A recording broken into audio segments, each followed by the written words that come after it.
اعوذ باللہ من الشیطان الرجیم بسم اللہ الرحمن الرحیم فمن يرد الله أن يهديه يشرح صدره للإسلام ومن يرد أن يضله يجعل صدره ضيقا حرجا كأنما يصعد في السماء كذلك يجعل الله الرجس على الذين لا يؤمنون صدق اللہ العظیم۔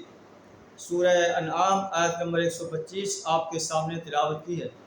اس آیت میں اللہ تعالیٰ ارشاد فرما رہا ہے کہ اللہ جس کو ہدایت دینے کا ارادہ کرتا ہے، فَمَن يُرِدِ اللَّهُ أَن يَهْدِيَهُ، جس کے لیے اللہ ارادہ کرتا ہے کہ اس کی ہدایت دے، يَشْرَحْ صَدْرَهُ لِلْإِسْلَامِ، اس کے سینے کو اسلام کے لیے کھول دیتا ہے۔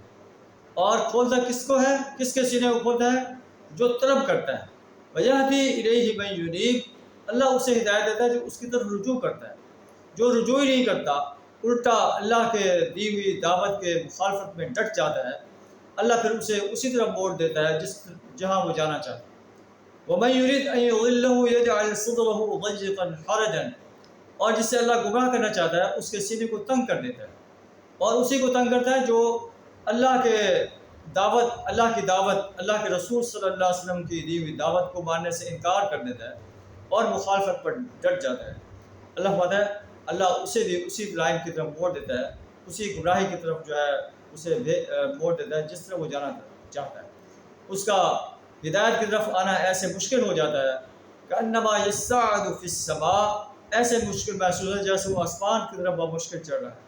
کذالک یجعل اللہ الرجس علی الذین لا یؤمنون، اللہ اسی انداز سے رجس، نفرت، حق سے نفرت جو ہے ان پر مسلط کر دیتا ہے جو ایمان نہیں رکھتے۔ اللہ سے دعا کریں ہمیں ہدایت سے، اپنی رحمت سے ہدایت عطا فرمائے اور ضلالت سے اپنی پناہ عطا فرمائے۔